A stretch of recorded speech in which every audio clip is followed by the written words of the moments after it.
Salut à tous et bienvenue pour cette nouvelle bataille sur Warhammer Made by Matter. Et aujourd'hui, on sort les nouveaux décors, les nouveaux hommes lézards. Bref, on sort plein de nouveautés. Et on a Benjamin qui vient jouer CO Elf et qui fait une petite expédition en Lustrie. Et Quentin qui va jouer les hommes lézards pour essayer de le repousser avec une bataille à scénario à 1500 points.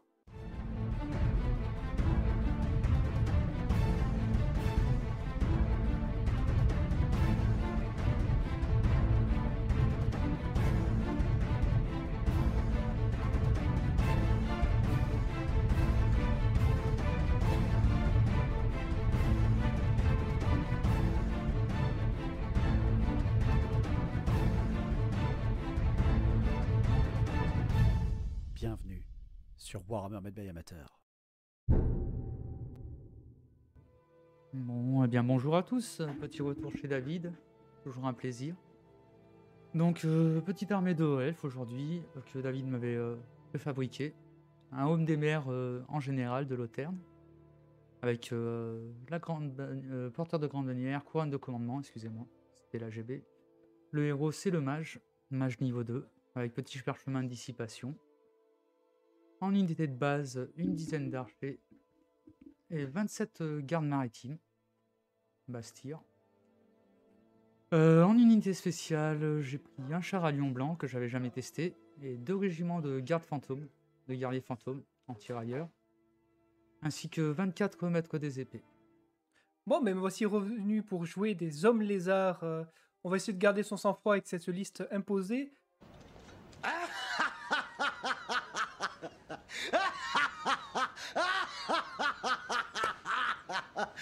Vous êtes sérieux? Bon, c'est du scénario, faut prendre des bâtiments, qu'avec des unités de moins de 10 figurines.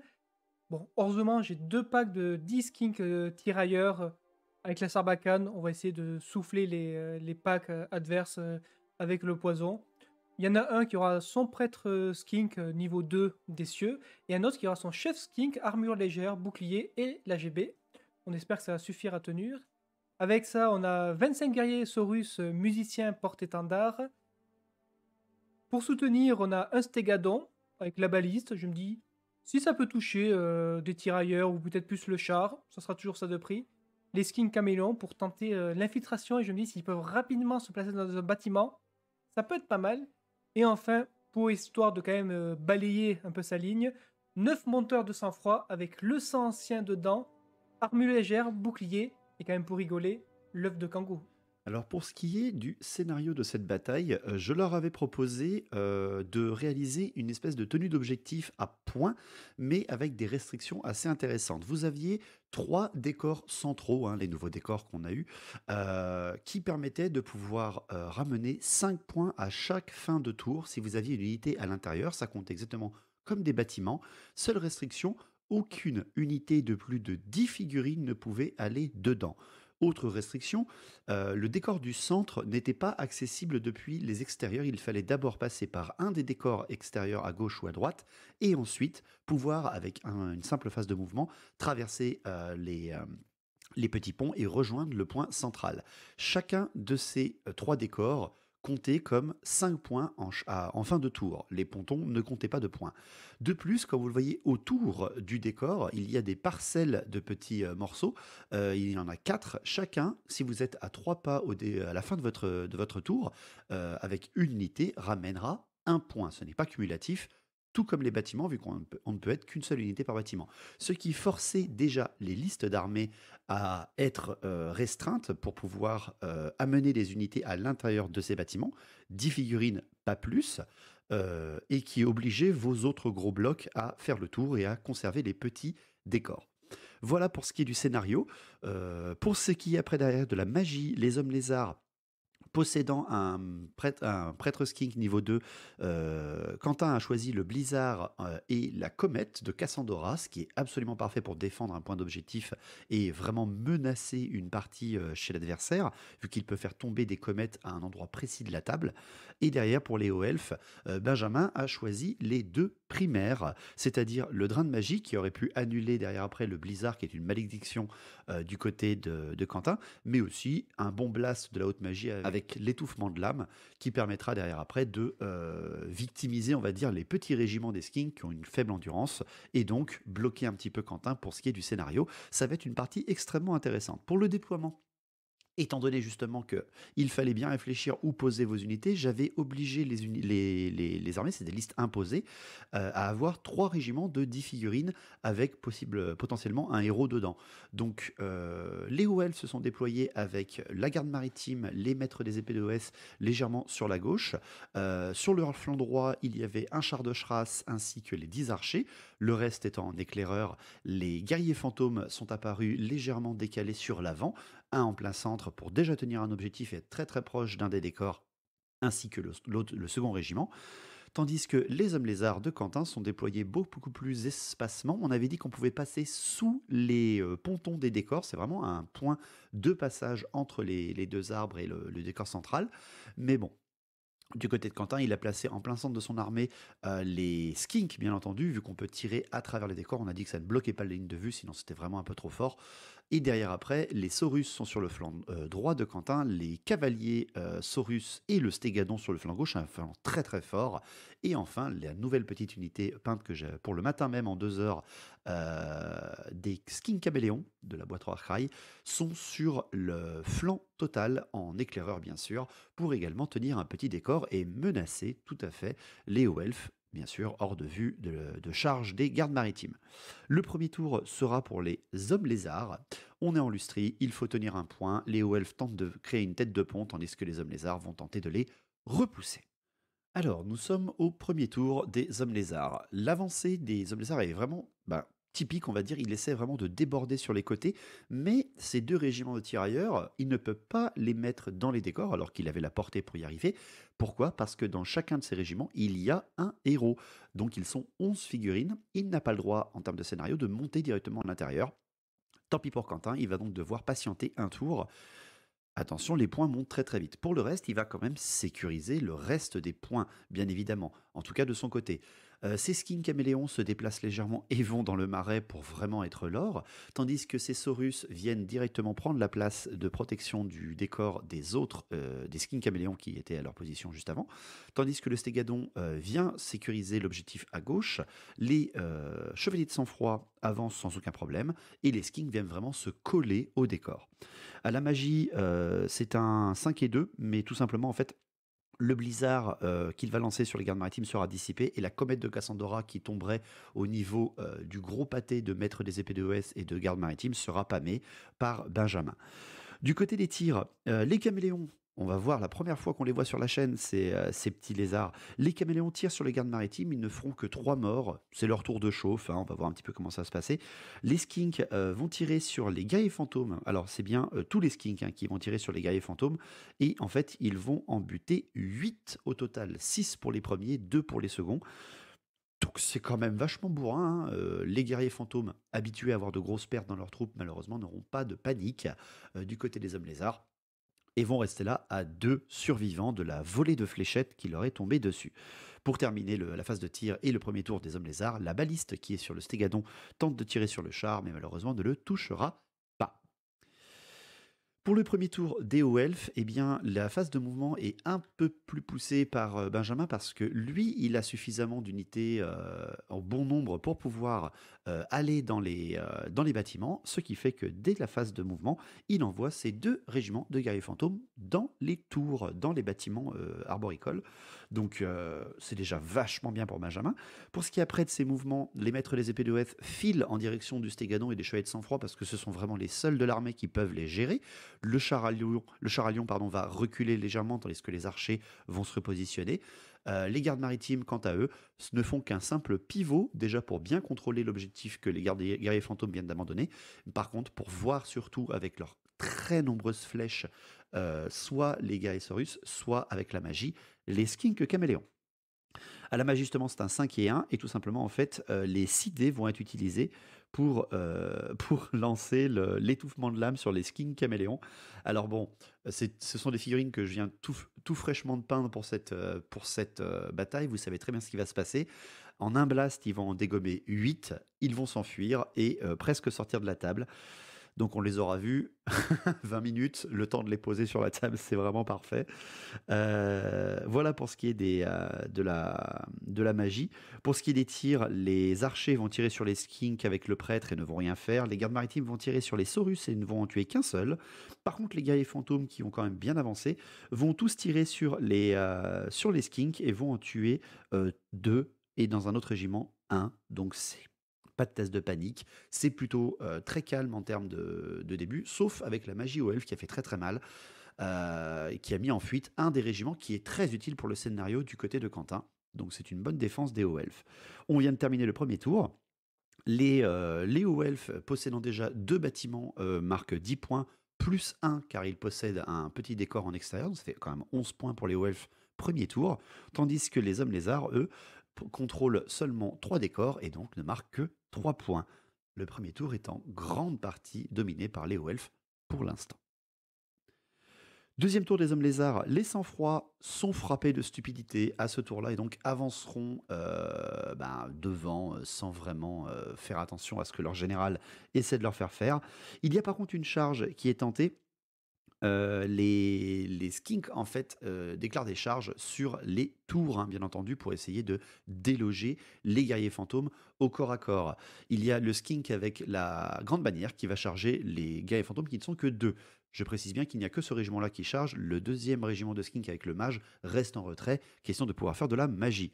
Au mouvement, les skins caméléons, comme on l'avait prévu, s'enfuient de la table et donc merci de votre participation les gars, on vous reverra peut-être pas. Euh, donc ils sortent de la table, ils sont morts. Et les guerriers saurus viennent avancer et provoquer les gardes maritimes en continuant de défendre leur point. Le stégadon, lui, contourne son point également pour venir faire un gros entonnoir face au char à lion de Schrass. Pour ce qui est de la magie, terrible pour Quentin. C'est un double 1 qui frappe à ce moment-là. Il tente le blizzard sur les guerriers fantômes qui sont encore 10 et il sera dissipé par Benjamin avec un seul dé parce qu'il réussit son tout petit sort, mais derrière le mage de haute magie des hauts elfes arrivera à le dissiper. Pour ce qui est des tirs, les skinks, qui sont donc avec le mage, tirent sur les guerriers fantômes qui sont 10 et ne leur feront absolument rien, malheureusement, alors qu'ils ont été empoisonnés. Hein. Dès qu'ils font un 6, ça passe tout de suite en armure du côté des hauts elfes. Dommage pour lui. Le stégadon va toucher le char avec sa baliste, par contre, mais ne blessera pas. Il fera un 1 pour blesser. Dommage, parce que ça fait quand même très très mal sur un char, ces bestioles-là. Au corps à corps, parce qu'on en a bien un quand même, hein, c'est parti, les hauts elfes défendent leur position. Les skinks et leur porte-étendard chef skink contre 2 guerriers fantômes, eh bien, les guerriers fantômes ne vont rien faire. C'est impressionnant. Par contre, le PGB, le porteur de la grande bannière des skinks, va découper en deux les 2 guerriers fantômes. Incroyable. Et donc, prendre position sur la tour à la place des guerriers fantômes. Donc tour 2 des hauts elfes, la charge des maîtres des épées de EF et du char à Lion de Schrass sur les chevaliers de sang-froid. Et malheureusement pour Benjamin, les maîtres des épées de EF vont louper leur charge. Ils vont laisser le char impacter solo les monteurs de sang-froid. Au mouvement, les guerriers fantômes, seul mouvement à faire, vont au centre de la table, vont prendre position pour éviter de se faire charger par une mauvaise surprise, comme on vient de le voir, sur une tour externe. Pour les autres mouvements, les archers, eux, se repositionnent également légèrement pour voir et se rapprocher surtout d'une des tours et ramener un petit peu de monde au centre.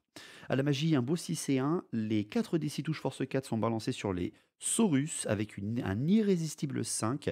Donc le mage commence à perdre patience et avec 4 des 6 touches force 4 dans des saurus, il va déjà se buter 4 gardes maritimes tout seul et enlever un PV à son mage, notre cher Benjamin. Et derrière, il ne va tuer que 2 saurus. Ouf, ça c'est une très mauvaise surprise. Il fait en fait très peu de touches déjà sur les 4 des 6 et va louper beaucoup de 4+. Et derrière, Quentin fera quelques petites armures. Bref, c'est monstrueux. Il a plus tué de ses propres troupes que l'ennemi, donc c'est vraiment dommage. Au tir, les archers vont tirer sur les skinks avec le mage et en tueront qu'un seul. Les guerriers fantômes vont tirer également sur les skinks et vont en tuer 4, mais tout le monde restera du côté des skinks avec le général pas loin et surtout la grande bannière. Et enfin, les gardes maritimes vont tirer sur les saurus, mais vu qu'ils ont été un peu dérangés par une explosion de boules de feu de leur mage à l'intérieur de leur propre rang, ils n'en tueront que 2. À bout portant, c'est quand même dommage pour les gardes maritimes.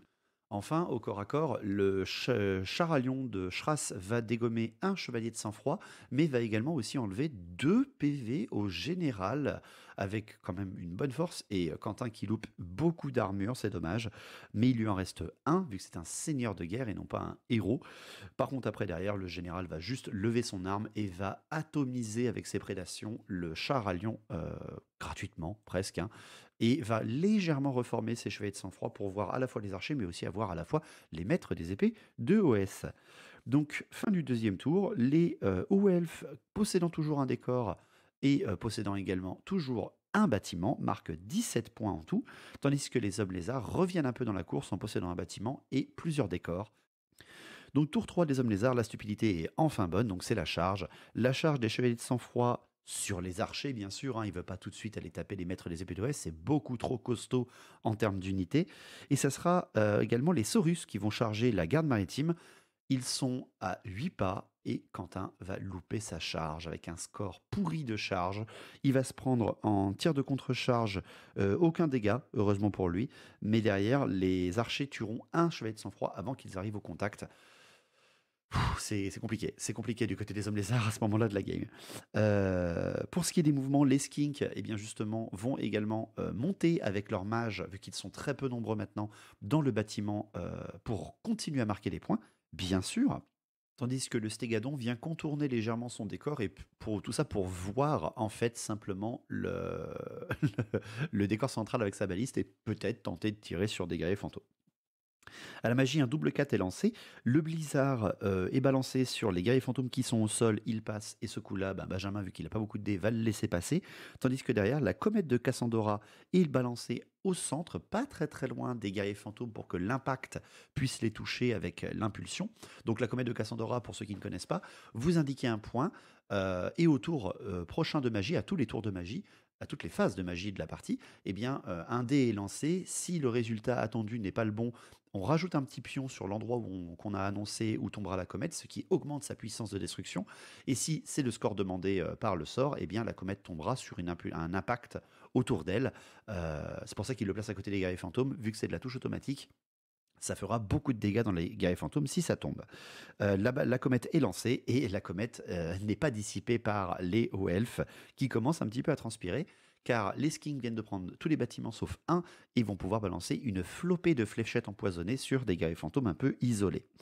Au tir, eh bien, c'est je ne sais plus combien de tirs de guerriers skink avec un PGB assez vénère qui balance leurs attaques sur les guerriers fantômes et ils ne vont tuer qu'un seul guerrier fantôme central. C'est assez incroyable ce qui se passe. Donc la baliste va essayer de faire mieux et va à nouveau louper son tir malheureusement. C'est assez terrible ce qui se passe. Donc pour terminer le corps à corps, les archers c'est rip, hein, littéralement il n'y a aucun moyen qu'ils s'en sortent. Ils vont avoir un seul survivant sur les 10, ils vont s'enfuir de 6 pas et vont littéralement se laisser massacrer par les chevaliers de sang-froid qui poursuivent, vu qu'ils sont obligés, le dernier survivant. Et grâce à cette poursuite, sortent de l'axe de vue des maîtres des épées de OS. Ce qui fait que pour le tour 3 des hauts elfes, les hommes lézards ont percé leur ligne ou sont juste devant, donc c'est un petit peu plus compliqué. La seule chose pour les hauts elfes, c'est que les maîtres des épées de OS sont bien placés avec leur porteur de la grande bannière qui est un homme des mers. D'un côté, il y a plus beaucoup de skinks avec le mage qui prennent un bâtiment, et de l'autre côté, il y a un énorme stégadon qui ne ramène au final qu'un seul point aux hommes lézards, ce qui fait que du côté des hauts elfes, il y a plusieurs charges qui sont tentées, plutôt des charges audacieuses, on va dire. Les guerriers fantômes chargent le pack de skink avec leur porteur de la grande bannière pour essayer de les déloger et de marquer le plus de points possible, qu'il n'y ait beaucoup moins de points qui rapportent aux hommes lézards. Et le homme des mers décide de partir solo en charge sur le dernier skink avec son prêtre skink dans le bâtiment. Question de faire une surprise parce que lui il est tout seul, il peut rentrer dans le bâtiment et non pas l'énorme pack de maître des épées de OS, vu qu'on avait limité à 10 par armée. Les tirs de contre-charge ne font qu'un seul PV en moins sur la GB, mais c'est avec une grosse goutte du côté de Benjamin, parce qu'il aurait pu être tué sur sa course tout seul. Pour ce qui est des mouvements, les maîtres des épées d'OS, on a bien vérifié la règle, peuvent bouger légèrement après la charge de leur héros. Ils se replacent juste au niveau du stégadon pour bien le voir de front et surtout l'obliger à venir charger et lâcher un décor. Pour ce qui est de la magie, un double 4 est fait. La comète tombe sur la carte et tuera 2 guerriers fantômes et massacrera 5 skinks parce que l'impulsion touchera le corps à corps entre les guerriers fantômes et les skinks. Donc c'est très très bon pour les hauts elfes au final. Une comète de Cassandra plus meurtrière pour les skinks que pour les hauts elfes, pardon. Les hauts elfes, pardon. Et derrière, après, un drain de magie est tenté sur les guerriers fantômes qui sont au centre parce que ils ont un blizzard sur eux qui va les empêcher d'avoir un bon commandement et de mieux toucher. Et le drain de magie passera et annulera donc le sortilège. Pour finir, un petit blast est lancé à 4d6 touches force 4 sur les Saurus. Il y aura 8 blessures et seulement 4 Saurus tués. Franchement, ils ont tanké à fond les Saurus sur les gardes maritimes, pour l'instant avec tout ce qui se prennent dans la tronche depuis le début, mais leurs chiffres commencent à diminuer bien sûr. Pour ce qui est des tirs, la garde maritime qui voit les Saurus vraiment se rapprocher tire à nouveau devant eux et là vont en tuer 4 de nouveau, donc ça commence à faire beaucoup dans les Saurus, mais ils ne lâcheront rien. Encore une fois, ils restent costauds, mais ils ne sont aussi, les Saurus, pas encore 10 ou moins, donc ils ne peuvent pas rentrer en compte pour protéger l'objectif, si jamais ils voulaient les ramener dans les bâtiments. Pour terminer, c'est les corps à corps, parce que les corps à corps, quand même, ils vont être intéressants. Le Home des Mers face au prêtre skink et au dernier skink, eh bien, le mage va mourir directement. Il va se faire atomiser par les attaques du Home des Mers. Et les 3 derniers petits skinks vont s'enfuir au résultat de combat et sortir du bâtiment. Le bâtiment sera donc pris par le haut elfe. Et derrière, les guerriers fantômes, qui sont encore un bon petit nombre contre le pack de skinks avec le porteur de la grande bannière, eh bien, il y aura seulement 2 skinks tués par les guerriers fantômes qui sont plutôt très timides, vu qu'on fait combat de bâtiment à bâtiment, donc c'est 10 contre 10. Par contre, après, derrière, il y aura 3 guerriers fantômes atomisés par le porteur de la grande bannière et rien de fait par les skinks. Donc c'est assez intéressant, les skinks gagnent. Et on avait rajouté une petite règle que j'ai oublié de préciser au début de la game, c'est que quand vous faites une attaque de bâtiment à bâtiment, les ponts au centre sont instables, c'est-à-dire que vous gagnez la règle instabilité. Si vous perdez au résultat de combat, le score du résultat de combat que vous venez de perdre, genre vous perdez de 4 points, ne baisse pas votre commandement, ça vous fait 4 morts directs. Voilà, parce qu'il tombe du pont, en fait. On avait dit ça, que je trouve très, très, très sympa en termes de règles. Et donc, les guerriers fantômes perdent complètement le combat, se retrouvent plus qu'à 3 petits gars et sont repoussés au bâtiment central. Heureusement, ils sont repoussés au bâtiment central et ne sortent pas de l'équation des points. Ce qui fait que fin du tour 3, les hauts elfes marquent 28 points et les hommes lézards 17. Donc les hommes lézards sont un peu en retard, mais c'est encore jouable. Donc pour le tour 4 des hommes lézards, début du tour 4, les charges, la grande bannière avec ses derniers skins va charger bien entendu les guerriers fantômes pour essayer de les déloger, bien évidemment il faut y aller. Il n'y aura pas de tir de contre-charge parce qu'ils sont trop écartés l'un de l'autre. Et derrière après au mouvement, eh bien, le ralliement des skins qui ne sont plus que 3 est réussi, c'est assez impressionnant pour le préciser. Pour les mouvements, les sang-froids se reforment pour voir le pack de garde maritime, tandis que le stégadon, lui, recule, va de l'autre côté de son décor pour ralentir le plus longtemps possible et attirer à lui les maîtres des épées d'OF. Il ne va pas charger tout seul, ça reste une excellente unité, ces mecs de l'infanterie. Il n'y a plus de magie du côté des hommes lézards parce qu'il vient de se faire découper par le Home des Mers. Au tir, le stégadon tirera sur la grande bannière qui est solo et à nouveau loupera son tir. Et pour ce qui est des corps à corps, vu qu'il n'y a pas d'autre tir, le corps à corps des skinks et de leur porteur de la grande bannière contre les guerriers fantômes qui protègent à nouveau leur position. Le combat est assez violent, mais le chef skink malheureusement ne va rien faire à ce coup-là, il va louper toutes ses touches, ce qui fait que les guerriers fantômes vont tuer un de ces skinks et l'instabilité en tuera un autre et les skinks sont repoussés sur le pont. Tour 4 des hauts elfes. Tour 4 des hauts elfes, c'est à nouveau les contre-charges. Pourquoi les Saurus n'ont pas chargé les gardes maritimes? Parce que les Saurus sont plus de la défensive que de l'offensif. Bon, après, c'est de l'elfe en face. Et c'est tout simple, c'est les hauts elfes qui vont charger avec les maîtres des épées d'OF, bien sûr, sur le stégadon, et les gardes maritimes qui viennent charger les Saurus. Question de pouvoir mettre de la pression du côté des hommes lézards. Les hauts elfes là vraiment essaient de s'écarter surtout du bloc de sang-froid de Saurus sur sang-froid qui approche de son dos. Ils essaient de s'écarter au maximum. Les maîtres des épées d'OF vont louper leur charge à nouveau. Par contre, les gardes maritimes sont devant et vont réussir leur charge. Il n'y aura pas de magie donc à ce tour-là, vu que le mage est au combat et qu'il n'y a pas de malédiction sur ses régiments. Au tir, les guerriers fantômes vont tirer sur les skins qui sont vers l'objectif mais ne toucheront rien, ils ne sont plus assez nombreux. Et au corps à corps, les gardes maritimes contre les Saurus, eh bien un seul Saurus va mourir, mais les deux gardes maritimes vont se prendre un coup de croc, mais ça va tenir du côté des hommes lézards et des hauts elfes. C'est un tour 4 qui se termine beaucoup plus rapidement et qui fait marquer donc au total 38 points du côté des hauts elfes vu qu'il y a 2 bâtiments à eux et quelques décors, et 24 points pour les hommes lézards qui sont toujours un petit peu à la traîne. Donc le tour 5 des hommes lézards, la charge du chef grande bannière Skink solo contre les 3 derniers guerriers fantômes. Il veut tenter un petit peu de les tuer à l'instabilité. Pour ce qui est des mouvements, les Skinks qui se sont ralliés ne vont pas charger le Home des Mers, ils vont très certainement se faire tuer, on frappe toujours en premier. Donc ils viennent se placer vers l'objectif pour pouvoir peut-être tirer. Tandis qu'à la charge, hein, Enfin non, au mouvement, les sang-froids se rapprochent vraiment de derrière les gardes maritimes, qui sont de ne pas louper une charge et d'encercler complètement le régiment de gardes maritimes. Au tir, les skinks qui balancent une petite flopée de fléchettes empoisonnées sur la grande bannière avec justement leurs petits copains qui sont sur l'autre tour. Ils vont faire tout ce qu'ils peuvent, mais malheureusement n'arriveront pas à la tuer. Hein. Ils touchent un peu, ils blessent un petit peu, mais derrière après l'armure est là. C'est juste le Stégadon qui lui, après avoir reculé et ne faire que reculer et ne peut plus reculer s'il ne veut pas perdre un décor, eh bien va armer sa baliste, tirer sur le Home des Mers et va le décapiter d'une puissance incroyable. Enfin, c'était le moment où la baliste du Stégadon a pu servir et elle a bien servi. Le décor est maintenant à nu. Il n'est plus à personne. Au corps à corps, les gardes maritimes contre les Saurus, il n'y aura qu'un seul Saurus de tuer, mais c'est ce coup-là que les Saurus vont s'énerver et tuer 4 gardes maritimes. Oh oui, oh là, c'est plutôt pas mal. Et ils vont donc louper leur test de commandement. Benjamin loupera ses dés et ils vont s'enfuir à travers les chevaliers de sang-froid et tuer 3 d'entre eux en test de terrain dangereux, donc c'est assez terrible pour le préciser quand même. c'est assez violent hein, en termes de jet. Et derrière après, c'est l'autre corps à corps, c'est le chef Skink grande bannière contre les 3 guerriers fantômes.